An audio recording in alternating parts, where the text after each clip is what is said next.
So Martha Stewart went to prison. Well, it is not the first time, and it probably will not be the last. You see, I know a little bit about the criminal inclinations of our Ms. Stewart. How can I claim such authority? I was once Martha Stewart's cellmate. It happened about 15 years ago south of the border. Before I was the producer of Weird Geniuses in France, I produced a donkey show in Tijuana. I got shut down and tossed in the slammer because it turned out that one of my star performers was only 8 years old. All I can say in my defense is that she had a lot of hair under her arms for an 8-year-old. But the judge was not buying any of my gringo shit, and I was sentenced to 20 years behind bars. Due to overcrowding in the men's prison, and because my penis size is considered minute by Mexican standards, I was sent to the women's facility in Juarez. After about a week there, I had established a familiar routine. I traded tampons for special favors, such as not having my bunghole fingered. I even joined a gang, the Senorita Diablos.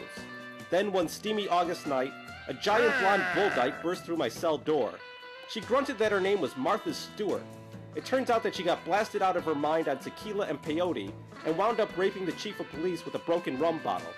It seemed like Martha was still aroused by the incident because she informed me that she intended to make me her bitch. She pounced on me with the agility of a jaguar and ripped open the back of my prison uniform. Using a makeshift dildo that she fashioned out of an enchilada, she violated me repeatedly until the sun rose over the desert. She collapsed on the bunk covered in sweat, her huge breasts heaving and glistening. "You are a very good fuck, Ardea." She liked to call me Ardea. "I just might like it here in this shithole," she said between drags on her cigar. We spent most of the first day fixing up the cell. We made curtains and arranged flowers. Our toilet was pretty foul after a steady diet of Mexican food, but Martha showed me how to freshen it up using common baking soda and a lizard. After our decorating was complete, we headed into the yard, where I spotted Martha while she bench pressed 420 pounds. There was a bit of a conflict when Martha informed Carmelita, the leader of the Senorita Diablos, that she owned me. Carmelita disputed this claim, and Martha settled the argument by ripping out Carmelita's spleen.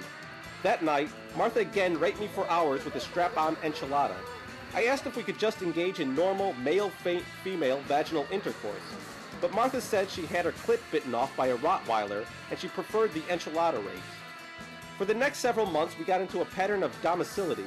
The days were spent decorating, cleaning, lifting weights, and anal penetration. Martha tattooed a likeness of herself onto my scrotum using ash, pen ink, and urine.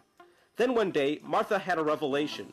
During one of our love-making sessions, she pulled out the enchilada and said, "You know, I'm pretty good at this girly stuff. I bet I could get middle-class skanks to pay me to give them tips on cooking and shit." I agreed that she had a natural talent for homemaking, but that it would be difficult to practice her craft while in a Mexican prison. Martha proposed a jailbreak. I was against the idea. Even if we escaped the confines of the prison, we would never survive in the hundreds of miles of desert that surrounded us. However, Martha had her mind made up. She summoned the guard feigning a menstrual cramp, and then snapped his neck and took his gun. Soon we were blasting our way out of the penitentiary, leaving guard corpses and tear gas in our wake. Martha made us gas masks out of her massive brassiere. While a full-scale riot raged, we climbed over the razor wire and were running for freedom into the vast desert. Those days in the desert were the most horrific I can conceive. I lost track of how long we were out in that wasteland. The sun devoured our skin, and the only thing we ate for weeks was bat turd. Martha had lost the enchilada long ago, and was now raping me with a cactus. Martha was quickly going mad. We must have been out there at least a month, hiding in caves from pursuers who may or may not have been there. During one of the countless cactus sessions, Martha got a wild look in her eye and shrieked, "I am sick of fucking you in the ass. Let's make you a pussy!"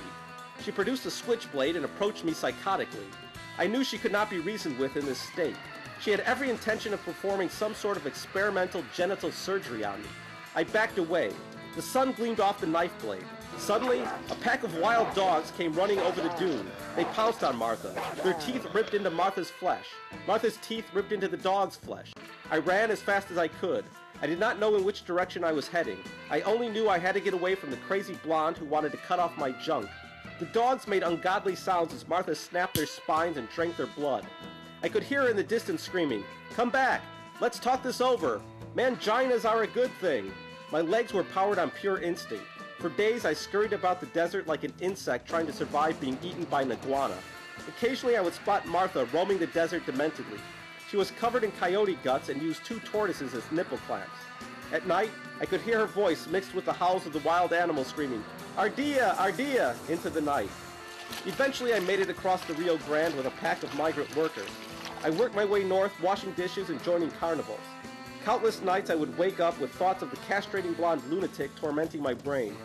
I never knew if she made it out of the desert, until one day I turned on the early show and saw Martha making a peach cobbler. I still think of her whenever I look down at the fading tattoo on my nutsack, or sit down on an uncushioned chair. I cannot say that her recent legal problems surprised me. All I know is that her next cellmate better be able to keep her butt cheeks closed tight.